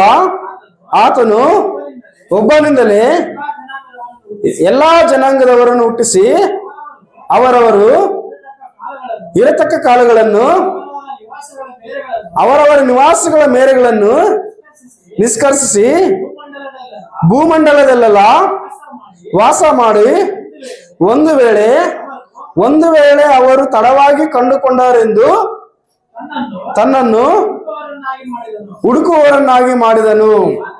ಆತನು ನಮ್ಮಲ್ಲಿ ಒಬ್ಬನಿಗೂ ಏನು ದೂರವಾದವನು ಅಲ್ಲ. ನಿಜವಾಗಲೂ ಪ್ರಿಯರೇ, ದೇವರು ಎಲ್ಲರಿಗೆ ಹತ್ತಿರವಾಗಿದ್ದಾನೆ. ಒಂದು ಮಾತನ್ನ ನಿಮ್ಮನ್ನು ಕೇಳ್ತೀನಿ. ನಾವ್ ಹೇಳ್ಬೋದು, ನೀನು ಕರಗಿದಿ, ನೀನು ಸ್ನೇಹ ಬೇಡ ಅಂತ, ನೀನು ಕುಳ್ಳಿದಿ, ನೀನು ಸ್ನೇಹ ಬೇಡ ನನಗಂತ. ಸರಿ, ನನ್ನ ಶ್ರೀಮಂತಗೆ ನೀನು ಹೊಂದಾಣಿಕೆ ಆಗುದಿಲ್ಲ, ನೀನು ಬಡವದಿ, ನೀನು ಬೇಡ ಅಂತ ನಾವ್ ಹೇಳ್ಬೋದೇನೋ. ನಿಜವಾಗಲೂ ಆತನು ಯಾರಿಗೆ ದೂರವಾಗಿಲ್ಲ. ಆತನು ಎಲ್ಲಾರಿಗೆ ಹತ್ತಿರವಾಗಿದ್ದಾನೆ. ಆತನು ಎಲ್ಲಾರನ್ನೇ ಕರಿತಾ ಇದ್ದಾನೆ ಅಲ್ಲ. ಜಕ್ಕರೇನೆ, ಕುಳಲಮ, ಬಾ, ಇವತ್ತು ನಾನು ನಿನ್ನ ಮನೆಯಲ್ಲಿ ಇಳ್ಕೊಳ್ಬೇಕಂದ. ಅಲ್ಲಿ ಹೋದ್ಮೇಲೆ ಏನಂದ, ಇವನು ಸಹ ಅಬ್ರಾಹ್ಮನ ವಂಶದವನೇ ಅಂತ ಹೇಳಿದ. ಹಾಗಾದ್ರೆ ಹೇಳಿ, ನಾನು ಹೀಗಿದ್ದೀನಿ, ನಾನು ಬಡವನಾಗಿದ್ದೀನಿ, ನಾನು ಹಿಂಗಿದ್ದೀನಿ, ನಾನು ಕರಗಿದ್ದೀನಿ, ನಾನು ಹಿಂಗಾಗ್ಬಿಟ್ಟಿದ್ದೀನಿ. ಸೊ ದೇವರು ನಾನೊಬ್ಬ ಕೆಟ್ಟವನು, ನಾನೊಬ್ಬ ಪಾಪಿ, ನಾನೊಬ್ಬ ಕಳ್ಳ, ನನಗೆ ದೇವರು ರಕ್ಷಣೆ ಇದೆಯಾ ಅಂತ ನೀನು ಆಲೋಚನೆ ಮಾಡ್ತಾ ಇದೀಯಾ? ಒಂದು ಸಾರಿ ಯೋಚನೆ ಮಾಡು. ಯೇಸು ಕ್ರಿಸ್ತನ ಶಿಲುಬೆಯಲ್ಲಿ ಇರ್ಬೇಕಾದ್ರೆ ಒಬ್ಬ ಕಳ್ಳನನ್ನ ನೀನು ಕೂಡ ಈ ದಿನ ಎಲ್ಲಿರುವೆ? ಪರದೇಶಿಯಲ್ಲಿ ನನ್ನ ಸಂಗಡ ಇರುವೆ ಅಂತ ಹೇಳ್ದ. ಹಾಗಾದ್ರೆ ಆತನು ಯಾರನ್ನೂ ದೂರ ಮಾಡಿಕೊಳ್ಳುವ ಆತನು ಅಲ್ಲ. ಎಲ್ಲರೂ ಕೂಡ ಆತನಿಗೆ ಬೇಕು. ನೀವು ಅನ್ಕೋಬಹುದು ಇಸಾಕೊಬ್ಬನಿಗೆ ಅಥವಾ ಇಲ್ಲಿ ಕುಂತಿರುವ ನಮ್ಮರಿಂದಿಗೆ ಮಾತ್ರ ಯೇಸು ಕ್ರಿಸ್ತನ ಅಷ್ಟೇ ಅನ್ಕೊಂಡಿದ್ದೀರಾ? ಇಲ್ಲ, ನನ್ನ ದೇಶವೇ, ನನ್ನ ಜನರೇ, ನಮ್ಮೆಲ್ಲರಿಗೂ ಆತನು ದೇವರಾಗಿದ್ದಾನೆ, ನಮ್ಮೆಲ್ಲರಿಗೂ ಆತನ ಹತ್ತಿರವಾಗಿದ್ದಾನೆ. ಇವತ್ತಲ್ಲ ನಾಳೆ ನನ್ನನ್ನ ಹುಡುಕುತ್ತಾರೆ, ನನ್ನ ಸನ್ನಿಧಿಗೆ ಬರ್ತಾರೆ, ನನ್ನನ್ನ ತಿಳ್ಕೊಳ್ತಾರೆ, ರಕ್ಷಣೆಯಲ್ಲಿ ಜೀವಿಸ್ತಾರೆ ಎಂಬುದಾಗಿ ಆತನು ಕಾಯ್ತಾ ಇದ್ದಾನೆ. ನನ್ನದೇ ಅಲ್ಲ, ನನ್ನ ಪ್ರಿಯ ಸಹೋದರರೇ, ನನ್ನ ದೇಶದ ನನ್ನ ಜನರೇ, ಸೊ ನಮ್ಮ ವಿಗ್ರಹಗಳು ನಮ್ಮನ್ನ ರಕ್ಷಿಸುವುದಿಲ್ಲ. ನಮ್ಮನ್ನ ರಕ್ಷಿಸುವುದಕ್ಕೆ ನನ್ನ ದೇವರಾದ ಯೇಸು ಕ್ರಿಸ್ತನು ನಮಗೋಸ್ಕರ ಯಾವಾಗಲೂ ಎದುರು ನೋಡುವ ಆತನು ಆಗಿದ್ದಾನೆ. ಇವತ್ತಲ್ಲ ನಾಳೆ ಅಲ್ಲ, ಆತನು ನಮಗೋಸ್ಕರ ಕಾಯ್ತಾ ಇದ್ದಾನೆ. ಈ ಸುವಾರ್ತೆಯ ಮುಖಾಂತರ ಆತನು ನಿಮ್ಮನ್ನು ಕರಿತಾ ಇದ್ದಾನೆ.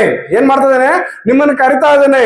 ನನ್ನ ಕಡೆಗೆ ತಿರುಗಿಕೊಳ್ಳಿರಿ, ನಿಮ್ಮ ಪಾಪಗಳನ್ನ ಅರಿಕೆ ಮಾಡಿಕೊಳ್ಳಿರಿ, ನನ್ನ ಮುಂದೆ ನೀವು ಒಪ್ಪಿಕೊಳ್ಳಿರಿ, ನಾನು ನಿಮ್ಮನ್ನ ಕ್ಷಮಿಸುವುದಕ್ಕೆ ಏನಾಗಿದ್ದೇನೆ? ಸಿದ್ಧನಾಗಿದ್ದೇನೆ. ಸೊ ಒಪ್ಪಿಕೊಳ್ಳೋದಕ್ಕೆ ಯಾರು ರೆಡಿ ಇರ್ಬೇಕೀಗ? ನಾವೆಲ್ಲ ಯಾರು ರೆಡಿ ಇರ್ಬೇಕು?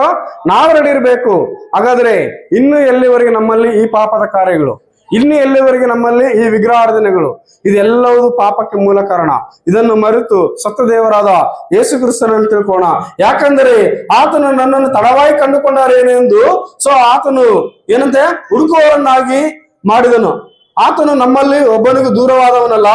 ಆತನಲ್ಲಿ ನಾವು ಜೀವಿಸುತ್ತೇವೆ, ಆತನಲ್ಲಿ ನಾವು ಚಲಿಸುತ್ತಾ ಇರುತ್ತೇವೆ. ನಿಮ್ಮ ಕವಿಗಳಲ್ಲಿ ಕೆಲವರು ನಾವು ಆತನ ಸಂತಾನದವರು ಎಂಬುದಾಗಿ ಹೇಳಿದ್ದಾರೆ. ನಾವು ದೇವರ ಸಂತಾನದವರಾಗಿದ್ದ ಮೇಲೆ ದೈವವು ಮನುಷ್ಯನ ಶಿಲ್ಪ ವಿದ್ಯೆಯಿಂದಲೂ ಕಲ್ಪನೆಯಿಂದಲೂ ಕೆತ್ತಿರುವ ಚಿನ್ನ ಬೆಳ್ಳಿ ಕಲ್ಲುಗಳ ಸಮಾನವೆಂದು ನಾವು ಭಾವಿಸಬಾರದು. ಅಲ್ಲ, ಆಲೋಚನೆ ಮಾಡ್ಬೇಕು. ಅಯ್ಯೋ, ದೇವರು ಇದರಲ್ಲಿರ್ಬೋದೇನೋ, ದೇವರು ಈ ಗುಡಿಯಲ್ಲಿ ಇರ್ಬೋದೇನೋ, ಆತ ಈತ ಆಗಿರ್ಬೋದೇನೋ. ಕೆಲವ್ರು ಹೇಳ್ತಿರ್ತಾರ, ಆತ ನೀನು ನಂಬಿದ ಯೇಸು ಕ್ರಿಸ್ತನು, ನಾನು ನಂಬಿದ ಈ ದೇವರು ಇಬ್ರು ಅಣ್ಣ ತಮ್ಮರು ಅಂತ ಹೇಳ್ತಾರೆ. ಇದನ್ನೇ ನೀನ್ ಮರ್ತು ಬಿಡು. ಇದು ಅದಲ್ಲ. ನನ್ನ ದೇವರು ಜೀವಿಸುವಾತನು. ಆತನನ್ನು ತೆಗೆದುಕೊಂಡು ಶಿಲ್ಪೆಯಂತ ಇರುವ ಈ ಮೂಕ ವಿಗ್ರಹಗಳಿಗೆ ಆತನನ್ನು ನೀನು ಹೋಲಿಸಿ ಆತನು ಈತನನ್ನು ನೀನು ವಿಶ್ವಾಸಿಸಬೇಡ. ಆತನು ಆ ವಿಗ್ರಹಗಳಲ್ಲಿ ಇರುವಾತನಲ್ಲ, ಆತನು ಜೀವ ಜಂತುಗಳಲ್ಲಿ ಇರುವಾತನಲ್ಲ, ಆತನು ಸೃಷ್ಟಿ ವಸ್ತುಗಳಲ್ಲಿ ಆತನು ಅದರಲ್ಲಿ ದೇವರಾಗಿಲ್ಲ. ಆತನು ಸದಾಕಾಲ ಜೀವಿಸುವ ದೇವರಾಗಿದ್ದಾನೆ. ತನ್ನನ್ನು ಹುಡುಕುವವರಿಗೆ ಯಾವಾಗಲೂ ಈ ಸುವಾರ್ಥ ಮುಖಾಂತರ, ವಾಕ್ಯದ ಮುಖಾಂತರ ಕಾಣುವಾತನಾಗಿದ್ದಾನೆ. ನೀನು ಹಾಗೆ ಆತನನ್ನು ಅರಿತುಕೋ. ನೀನು ವಿಗ್ರಹಗಳಲ್ಲಿ ನಾನು ಆತನ್ನೇ ತಿಳ್ಕೊಂಡಿದ್ದೇನೆ, ಆತನಿಂದ ನನಗೆ ರಕ್ಷಣೆ ಅನ್ನೋದಾದ್ರೆ ಒಂದು ಸಾರಿ ಹೇಳು, ಈ ವಿಗ್ರಹ ನನ್ನನ್ನ ರಕ್ಷಿಸುತ್ತದೆ ಎಂಬುದಾಗಿ ಯಾವತ್ತಾದ್ರೂ ಹೇಳಿದೆ ಅಂತ? ಯಾವತ್ತಾದ್ರೂ ಹೇಳಿದೆಯಾ? ಎಲ್ಲೂ ಹೇಳಿಲ್ಲ. ನಾನು ನನ್ನ ದೇಶದಲ್ಲಿರುವ ಎಲ್ಲಾ ವಿಗ್ರಹಗಳನ್ನು ನೋಡಿದಾಗ ಯಾವುದೋ ಒಂದು ವಿಗ್ರಹ ಪೂಜೆ ಕೇಳ್ತದಂತೆ, ಸರಾಯನ್ನ ಅರ್ಪಿಸ್ಬಿಟ್ರೆ ಆಯಮ್ಮ ಪೂಜೆ ನೆರವೇರ್ದಂಗಂತೆ. ಹಾಗಾದ್ರೆ ಇದು ಪಾಪನಾ ಅಥವಾ ಒಳ್ಳೆ ಕಾರ್ಯನಾ? ಪಾಪ ಅಲ್ಲ. ಇನ್ನು ಇಲ್ಲೇ ಇರುವ ದೇವರಿದೆ, ಏನಂತೆ? ವ್ಯಭಿಚಾರ. ಏನಂತೆ? ಅಯ್ಯಮ್ಮ ಕೇಳ್ತಾ, ನಿನ್ನ ಮನೆಯಲ್ಲಿರುವ ಒಬ್ಬ ಸ್ತ್ರೀಯನ್ನ ನನಗೆ ದಾಸೆಯನ್ನಾಗಿ ಬಿಡು, ಆಕೆ ವ್ಯಭಿಚಾರ ಮಾಡ್ಲಿ ಅಂತ ಹೇಳ್ತತೆ. ಹಾಗಾದ್ರೆ ನನ್ನ ದೇಶದಲ್ಲಿರುವ ಎಲ್ಲಾ ದೇವರುಗಳನ್ನು ನೋಡಿದಾಗ ಒಂದಲ್ಲ ಒಂದು ಕ್ರಿಯೆಗಳಿಂದ ಪಾಪಗಳನ್ನೇ ಮಾಡ್ತಾ ಇದ್ದಾವೆ. ಹಾಗಾದ್ರೆ ಪಾಪದಿಂದ ನಮಗೆ ರಕ್ಷಣೆ ಇಲ್ವಲ್ಲ? ಹಾಗಾದ್ರೆ ಪಾಪದಿಂದ ನಮಗೆ ರಕ್ಷಣೆ ಆಗುವುದಾದ್ರೆ ಯೇಸು ಕ್ರಿಸ್ತನ ಹೆಸರಿನಿಂದಲೇ, ಆತನು ನಮ್ಮನ್ನ ರಕ್ಷಿಸುವುದಕ್ಕೋಸ್ಕರ ಶರೀರಧಾರಿಯಾದ ನಮ್ಮ ಪಾಪಗಳ ವಿಮೋಚನೆ ಆಗುವುದಕ್ಕೋಸ್ಕರ ಆತನು ಯಜ್ಞನಾಗುವುದಕ್ಕೆ ಕೂಡ ಸಿದ್ಧನಾದ. ಒಂದು ಮಾತನ್ನ ನಾವು ನೋಡಿಕೊಳ್ಳೋದಾದ್ರೆ, ಕೀರ್ತನೆಗಳು ಓದಕ್ ಹೋಗ್ಬೇಡ್ರಿ, 22ನೇ ಅಧ್ಯಾಯ, ಯೆಶಾಯನ ಬರೆದ ಪುಸ್ತಕ 53ನೇ ಅಧ್ಯಾಯ, ಅಲ್ಲಿ ನೀವು ಮನೆಗೆ ಹೋಗ್ಕೊಳ್ರಿ. ಆತನು ಹೇಗೆ ಹೋದ ಅಂತಂದ್ರೆ ಎಲ್ಲವನ್ನ ಸಹಿಸಿಕೊಂಡ. ಯಾಕಂದ್ರೆ ಅಯ್ಯೋ, ಆತನ ಯಾಕೆ ಸಾಯ್ಬೇಕಾಗಿತ್ತು? ಅಲ್ಲಿ ಕೆಲವರು ಪ್ರಶ್ನೆ ಮಾಡಿದ್ರು, ನೀನು ನಿಜವಾಗಲೂ ಮೆಸ್ಸಯ್ಯನಾಗಿದ್ದರೆ, ನೀನು ನಿಜವಾಗಲೂ ದೇವರಾಗಿದ್ದರೆ, ನೀನು ನಿಜವಾಗಲೂ ದೇವರ ಕುಮಾರನಾಗಿದ್ರೆ ಆ ಶಿಲುಬೆಯಿಂದ ನಿನ್ನನ್ನು ನೀನು ರಕ್ಷಿಸ್ಕೋ. ಆಗ ಪಕ್ಕದಲ್ಲಿರೋ ಕಳ್ಳನುಗಳಿದೆಲ್ಲ, ಮೊದಲು ನಿನ್ನನ್ನು ನೀನು ರಕ್ಷಿಸ್ಕೋ, ಆಮೇಲೆ ನನ್ನನ್ನು ನೀನು ರಕ್ಷಿಸ ಎಂಬುದಾಗಿ ಹೇಳ್ತಾನಲ್ಲ. ನಿಜ, ಆತನು ಇದೆಲ್ಲ ಅವಮಾನವನ್ನು ಸಹಿಸ್ಕೊಂಡ. ನಿನ್ನ ಸಹೋದರ ಹೇಳಿದ್ರೆ ನನಗೆ ಬಹಳ ಇಷ್ಟ ಆಯ್ತು. ಏನಂತೆ? ಅವಮಾನವನ್ನು ಸಹಿಸ್ಕೊಂಡ, ತಾಳ್ಮೆಯಿಂದ ಇದ್ದ. ಒಂದು ವೇಳೆ ಸ್ವಲ್ಪ ತಿರುಗಿದ್ರೆ ನಮ್ಗೆ ಯಾರಿಗೂ ರಕ್ಷಣೆ ಇರ್ತಿದ್ದಿಲ್ಲ. ಎಲ್ಲವನ್ನು ಸಹಿಸಿಕೊಂಡು ಯಜ್ಞಕ್ಕೆ ಹೋಗಬೇಕಾದ ಕುರಿಯಂತೆ ಆತನು ಮೌನವಾಗಿದ್ದ ಅಲ್ಲ. ಸೊ ನನಗೆ ಬರಬ್ಬನನ್ನು ಬಿಟ್ಟು ಬಿಡ್ರಿ, ಈತನನ್ನು ಶಿಲುಬೆ ಹಾಕರು ಅಂದ್ರು, ಅವಾಗ ಮೌನವಾಗಿದ್ದ. ಆತ ನನಗೆ ಕೇಳಿದ್ರು ನೀನ್ ಅರಸನ ಅಂದ. ಸೊ ನೀನು ಹೇಳಿದೆ ಅಂತ ಆತನು ಅಲ್ಲಿ ಮೌನವಾಗಿದ್ದ. ಅಯ್ಯೋ ಈತನ ಅರಸನಂತೆ, ಈತ ನಮ್ಮ ಅರಸನಿಗೆ ನಾವೇನ್ ಇಡೋಣ, ಕಿರೀಟವನ್ನು ಇಡೋಣ ಅಂತ ಏನ್ ಹೊತ್ತಿದ್ರು, ಮುಳ್ಳು ಕಿರೀಟವನ್ನು ಇಟ್ರು. ಆಗ್ಲೂ ಆತನು ಮೌನವಾಗಿದ್ದ. ಎಷ್ಟು ತಾಳ್ಮೆಯಿಂದಿದ್ದ. ಒಂದು ಸಾರಿ ಯೋಚನೆ ಮಾಡಿ, ಆತನ ಮುಖಕ್ಕೆ ಉಗಿದರು, ಎದೆಗೆ ಗುದ್ದಿದರು, ಆತನಿಗೆ ಚೀಟಿ ಹಾಕಿ ಅವಮಾನ ಮಾಡಿದ್ರು, ಬಟ್ಟೆಗಳನ್ನು ಬಿಚ್ಚಿದರು, 39 ಚಡಿಯೇಟುಗಳನ್ನು ಹೊಡೆದರು, ಆತನಿಗೆ ಭಾರವಾದ ಶಿಲುಬೆಯನ್ನು ಹೊರಿಸಿ ಅಲ್ಲ. ಸೊ ಗೊಲ್ಗೊಥಾ ಗುಡ್ಡಕ್ಕೆ ಆತನನ್ನು ಏರಿಸಿ ಮಳೆಯಿಂದ ಜಡಿಯಲ್ಪಟ್ಟು ಬರ್ಜೇತಿಯನ್ನು ತಿಳಿದ್ರು. ಆದಾಗ್ಯೂ ಕೂಡ ಆತನು ಸಹಿಸಿಕೊಂಡು ಮೌನವಾದ. ಯಾಕೆ? ನಮ್ಮ ನಿಮ್ಮೆಲ್ಲರಿಗೆ ಒಂದು ಬಲಿ ಆಗ್ಬೇಕಾಗಿತ್ತು, ನಮ್ಮ ನಿಮ್ಮೆಲ್ಲರ ಪಾಪ ವಿಮೋಚನೆಗೆ ರಕ್ತ ಸುರಿಬೇಕಾಗಿತ್ತು. ಇದೆಲ್ಲ ತಂದೆ ಚಿತ್ತ ನೆರವೇರಿಸೋದಕ್ಕೋಸ್ಕರ ಆತನು ಮೌನವಾಗಿ ಇದ್ದು ನಮಗೋಸ್ಕರ ಏನಾದಂತೆ ಬಲಿಯಾದ. ಆತನು ಸತ್ತಿದ್ದರಿಂದಲೇ, ಆತನು ರಕ್ತ ಸುರಿಸಿದ್ರಿಂದಲೇ ಇವತ್ತು ನಮ್ಮ ನಿಮ್ಮೆಲ್ಲರ ಪಾಪಗಳು ಏನಾದಂತಮ್ಮ, ಏನಾದವು? ತೊಳೆಯಲ್ಪಟ್ಟು ನಾವೇನಾದ್ವಿ? ಪರಿಶುದ್ಧರಾದೆ. ನಮಗೆ ಈಗ ಏನಾಯ್ತು? ರಕ್ಷಣೆ ಸಿಕ್ಕಿದೆ. ಒಂದು ಸಲ ನಾನು ನಿಮ್ಮನ್ನು ಪ್ರಶ್ನೆ ಕೇಳ್ತಾ ಇದ್ದೀನಿ, ನಾವೊಂದೇ ಮಾತ್ರ ರಕ್ಷಣೆ ಇದ್ದಲ್ಲಿ ಇದು ಸಾಕ? ನಾವೊಂದೇ ಮಾತ್ರ ರಕ್ಷಣೆಯಲ್ಲಿ ಇದ್ರು ಸಾಕ? ಮತ್ತೆ ಯಾರಿರ್ಬೇಕು? ಎಲ್ಲಾರು ಇರ್ಬೇಕಂದ್ರೆ ರಾಹಬಳನ್ನು ಒಂದ್ಸಲ ಆಲೋಚನೆ ಮಾಡ್ಕೊಂಡ್ಬಿಡ್ರಿ. ಯಾಕೆ ಆಮೇಲೆ ನಾನು ನೆನ್ಪು ಮಾಡ್ಕೊಳ್ತೀನಿ ಅಂದ್ರೆ, ಅಲ್ಲಿ ನಿಜವಾಗ್ಲೂ ಯೆಹೋಶುವ ಅವರೆಲ್ಲರೂ ಹೇಳೋದ್ಮೇಲೆ ಆಲೋಚನೆ ಮಾಡಲ್ಲ ಅಮ್ಮ, ನಾಳೆ ಯುದ್ಧ ನಡೀತಾ ಇದೆ, ಇಲ್ಲಿ ಘನಘೋರವಾದ ರೀತಿ ಕೆಟ್ಟ ಪರಿಸ್ಥಿತಿ ಆಗ್ತದೆ. ನಿಜ. ಏನಾಗ್ಬೇಕು? ನನ್ನ ತಂದೆ ತಾಯಿ ಅಣ್ಣ ತಮ್ಮಂದ್ರು ನನ್ನ ಬಂಧು ಬಳಗ ಎಲ್ಲರನ್ನ ಎಲ್ಲಿ ಕರ್ಕೊಂಬಂದಂತೆ? ಕೆಂಪು ದಾರ ಕಟ್ಟಿರುವ ಮನೆಗೆ, ಅಲ್ಲೇ ಕರ್ಕೊಂಬಂದು ತನ್ನ ಕುಟುಂಬವನ್ನೆಲ್ಲ ರಕ್ಷಿಸಿಕೊಂಡ್ಲು. ನಾನ್ ನಿಮ್ಮನ್ನ ಕೇಳ್ತಾ ಇದ್ದೀನಿ, ನೀವೊಂದೇ ಮಾತ್ರ ಸಾಕ ಇಲ್ಲಿ? ಮತ್ತೆ ನಿನ್ನ ಪರಿವಾರ ಎಲ್ಲಿ? ನಿನ್ನ ಬಂಧು ಬಳಗ ಎಲ್ಲಿ? ನಿನ್ನ ಅಣ್ಣ ತಮ್ಮಂದ್ರು ಎಲ್ಲಿ? ನಿನ್ನ ತಂದೆ ತಾಯಿಗಳು ಎಲ್ಲಿ? ಮತ್ತೆ ಅವರು ಕೂಡ ಈ ಪರಲೋಕಕ್ಕೆ ಸಾದೃಶ್ಯವಾದ ಈ ಪರಲೋಕ ರಾಜ್ಯದಲ್ಲಿ ಕ್ರಿಸ್ತನ ಸಭೆಯಲ್ಲಿ ಅವ್ರು ಇಲ್ವಲ್ಲ? ಮಗಾದ್ರೆ ನೀವು ರಾಹಬಳಂತ ಆಲೋಚನೆ ಮಾಡೋದಾಗಿದ್ರೆ, ನನಗೋಸ್ಕರ ಮತ್ತು ನಿನಗೋಸ್ಕರ ಕ್ರಿಸ್ತನು ಶಿಲುಬೆಯಲ್ಲಿ ಮರಣವನ್ನು ಹೊಂದಿದ್ದಾನೆ, ರಕ್ತ ಸುರಿಸಿದ್ದಾನೆ, ಪ್ರಾಣ ತ್ಯಾಗ ಮಾಡಿದ್ದಾನೆ. ಸೊ ನನಗೋಸ್ಕರ ಮಾತ್ರ ಅನ್ಕೊಂಡಿದೀಯಾ? ಬಾ ನಿನಗೋಸ್ಕರ ಅಂತ ಹೇಳಿ ಎಲ್ಲಿ ಕರ್ಕೊಂಡ್ಬರ್ಬೇಕಂತ? ಎಲ್ಲಿ ಕರ್ಕೊಂಡ್ಬರ್ಬೇಕು? ಭಾಸ್ಕರನ್ ಹೇಳ, ನನ್ ಮಗ ಓದ್ತದನ, ಈಗ್ಲೇ ಡಿಸ್ಟರ್ಬ್ ಬೇಡ, ನನ್ ಮಗ ಓದ್ತದನ, ಡಿಸ್ಟರ್ಬ್ ಬೇಡ. ನಮ್ಮನೆಯವ್ರೆ ನಾನು ಹೋಗೋದಕ್ಕೆ ಗೇಲಿ ಮಾಡ್ತದ್ರ, ಇನ್ನು ಅವ್ರನ್ನ ಕರಿಬೇಕು. ನಾವು ನಿಜವಾಗ್ಲೂ ಕ್ರಿಸ್ತನ ಸುವಾರ್ತೆಯನ್ನ, ಕ್ರಿಸ್ತನನ್ನ ತಿಳಿಸುವುದರಲ್ಲಿ ನಾವು ನಾಚಿಕೆ ಪಡ್ತಾ ಇದೀವಿ. ಪೌಲ ಹೇಳ್ದ, ನಾನು ಆತನನ್ನು ಸಾರುವುದರಲ್ಲಿ ನಾಚಿಕೆ ಪಡೋದಿಲ್ಲ, ಭಯ ಪಡೋದಿಲ್ಲ, ಮರಣ ಬಂದ್ರು ನಾನು ಅಂಜುವುದಿಲ್ಲ. ಸಾರಿದ್ರು ಆತನಿಗೋಸ್ಕರ ನಾನು ಸಾಯ್ತೇನೆ ಅಲ್ಲ, ಬದುಕಿದ್ರು ಸತ್ತರು ಕ್ರಿಸ್ತನಿಗಾಗಿ ನಾನು ಬದುಕ್ತೇನೆ, ಸಾಯ್ತೇನೆ. ಆತನ ಸುವಾರ್ತೆಯನ್ನು ಸಾರೋದ್ರ ಇದನ್ನ ನನಗೆ ಭಾರ ಅಂದ. ಒಂದು ಸಾರಿ ಈ ಭಾರವನ್ನು ನಾವು ಹೊತ್ತುಕೊಂಡು ಅಲ್ಲ, ನನ್ನ ಮನೆಯವರು, ನಾನು ಇರುವ ಈ ಕೆಂಪು ದಾರದ ಈ ಕಟ್ಟಿರೋ ಮನೆಯಲ್ಲಿ ಅವರಿದಾರ? ಹಾಗಾದ್ರೆ ಈ ಕ್ರಿಸ್ತನ ಸಭೆಯಲ್ಲಿ ಅವರಿದಾರ? ಸೊ ಹೇಳ್ತಿರ್ತಾರೆ, ನಮ್ಮನೆಗ ನಮ್ಮವರು ಆ ಚರ್ಚ್ಗೆ ಹೋಗ್ತಾರೆ, ನಾನು ಇಲ್ಲಿಗೆ ಬರ್ತೇನೆ, ಅವ್ರು ಅಲ್ಲಿಗೆ ಹೋಗ್ತಾರೆ ಅಂತಂದ್ರೆ ಈಗ ಅರ್ಥ ಹೇಳಿ, ಕೆಂಪು ದಾರ ಕಟ್ಟಿರೋದು ರಾಹಬಳ ಮನೆಗೆ, ಅವ್ರು ಅಲ್ಲಿದ್ರೆ ಮಾತ್ರ ರಕ್ಷಣೆ. ಇಲ್ಲ ನೀವು ಆ ಕಡೆ ಮನೆಗೆ ಇರೋದ್ರೆ ಯಾರಿಗೂ ರಕ್ಷಣೆ ಆಗೋದಿಲ್ಲ. ಒಂದು ಸಾರಿ ಆಲೋಚನೆ ಮಾಡಿ, ನಮ್ಮೆಲ್ಲರಿಗೂ ಯೇಸು ಕ್ರಿಸ್ತನು ರಕ್ತ ಸುರಿಸಿದನಲ್ಲ, ಪ್ರಾಣ ತ್ಯಾಗ ಮಾಡಿದನಲ್ಲ, ನಮ್ಮೆಲ್ಲರಿಗೋಸ್ಕರ ಆತನು ಸತ್ತಿದನಲ್ಲ. ಹಾಗಂದ ಮೇಲೆ ಇದನ್ನ ನಾವು ನನ್ನ ದೇಶವೇ, ಇದನ್ನೆಲ್ಲ ನಾವು ತಿಳಿದುಕೊಂಡು ಆತನ ಕಡೆಗೆ ತಿರುಗಿಕೊಂಡು ಹೋದರೆ ನಮಗೆ ರಕ್ಷಣೆ. ಆತನು ನಮಗೋಸ್ಕರ ಸತ್ತ. ಯಾರಿಗೋಸ್ಕರ ಸತ್ತ? ಯಾರಿಗೋಸ್ಕರ ಸತ್ತ? ಕೆಲವು ಲಾಜಿಕ್ ಚೆನ್ನಾಗಿ ಹೇಳ್ತಾರೆ ಮನೋಹರ್. ಆತನ ಏನೋ ತಪ್ಪು ಮಾಡಿದ್ದ, ರೋಮನ್ ಸಾಮ್ರಾಜ್ಯದವ್ರ ಪ್ರಕಾರ ಆತನ ಶಿಲುಬೆಯಾಗಿ ಸಾಯಿಸಿದ್ದಾರೆ. ನಿಜ, ಆತನ ಏನಾದ್ರೂ ಸತ್ತಿದ್ರೆ ಒಂದು ತಪ್ಪುಗಳು ಆತನನ್ನು ತೋರಿಸಲಿ, ಆತನ ಒಂದು ತಪ್ಪು ಮಾಡಲಿಲ್ಲ. ಆದರೆ ತಂದೆ ಚಿತ್ತ ನೆರವೇರಿಸೋದಕ್ಕೋಸ್ಕರ ಆತನ ಮೌನವಾಗಿ ಅಲ್ಲಿ ಮರಣವನ್ನು ಹೊಂದಿದ. ಒಂದು ಸಾರಿ ಆಲೋಚನೆ ಮಾಡು ನನ್ನ ಪ್ರಿಯ ಸಹೋದರರೇ, ನನ್ನ ದೇಶದ ಜನರೇ. ಆತನು ಯಾವುದೋ ಒಂದು ಇಸ್ರಾಯೇಲ್ ದೇಶದಲ್ಲಿ ಸತ್ತಿಲ್ಲ, ಆತನು ಇಸ್ರಾಯೇಲ್ ದೇಶಕ್ಕೋಸ್ಕರ ಸಾಯಲಿಲ್ಲ, ಆತನು ಲೋಕಕ್ಕೋಸ್ಕರ ಆತನು ಪ್ರಾಣ ತ್ಯಾಗ ಮಾಡಿದ. ಯಾವಕ್ಕೋಸ್ಕರ? ಲೋಕಕ್ಕೋಸ್ಕರ ಆತನು ಪ್ರಾಣತ್ಯಾಗ ಮಾಡಿ ರಕ್ತವನ್ನು ಸುರಿಸಿದ. ಸೊ ಹೀಗಿರೋದ್ರಿಂದ ನಾವು ಆತನನ್ನು ತಿಳಿಯೋಣ. ಮತ್ತಾಯನ ಬರೆದ ಸುವಾರ್ತೆ 27ನೇ ಅಧ್ಯಾಯದಲ್ಲಿ ನೀವು ಓದ್ಕೊಳ್ರಿ. ಆತನ ಶಿಲುಬೆಯಲ್ಲಿ ಆತನನ್ನು ಎಷ್ಟು ಅವಮಾನ ಮಾಡಿ ಆತನು ಹೇಗೆ ಸಾಧಿಸಿದ್ರು ಎಂಬುದಾಗಿ ನೀವು ಒಂದ್ಸಾರಿ ನೋಡ್ಕೊಳ್ರಿ. ಅಲ್ಲ, ಆತನು ನಮಗೋಸ್ಕರ ಸತ್ತ ಅಂತೇಳಿ 12 ಜನ ಅಪೊಸ್ತಲರು ಆ ಪಂಚಾಶತಮ ದಿನದಲ್ಲಿ ಅವರವರ ಭಾಷೆಯಲ್ಲಿ ಅದನ್ನ ಸುವಾರ್ತೆ ಸಾರಿದ್ರು. ಇವತ್ತು ನಾನು ಮಾತನಾಡುವ ನನ್ನ ಭಾಷೆಯಲ್ಲಿ, ನನ್ನ ಜನರೇ, ನಾನು ನಿಮಗೆ ಹೇಳ್ತಾ ಇದ್ದೀನಿ, ಸತ್ತ ದೇವರು ಯೇಸು ಕ್ರಿಸ್ತನ ಒಬ್ಬಾತನೇ. ಭೂಮಿ ಮೇಲೆ ನಾವೆಲ್ಲರೂ ಒಂದೇ, ನಮ್ಮೆಲ್ಲರನ್ನ ನಿರ್ಮಾಣ ಮಾಡಿದ ದೇವರು ಒಬ್ಬಾತನೇ. ಆತನೇ ನಮ್ಮನ್ನು ನಿಮ್ಮನ್ನು ರಕ್ಷಿಸುವ ಯೇಸು. ಅಲ್ಲ, ಆತನನ್ನು ನಾವು ತಿಳ್ಕೊಂಡು ಆತನ ರಕ್ಷಣೆ ಮಾರ್ಗದಲ್ಲಿ ನಾವು ನಡೆಯೋಣ. ಸೊ ಆತನು ಸತ್ತ ಮತ್ತು ವಾಗ್ದಾನದ ಪ್ರಕಾರ ಆತನು 3ನೇ ದಿವಸದಲ್ಲಿ ಏನ್ ಮಾಡ್ದ? ಎಬ್ಬಿಸಲ್ಪಟ್ಟ. ಏನದಮ್ಮ?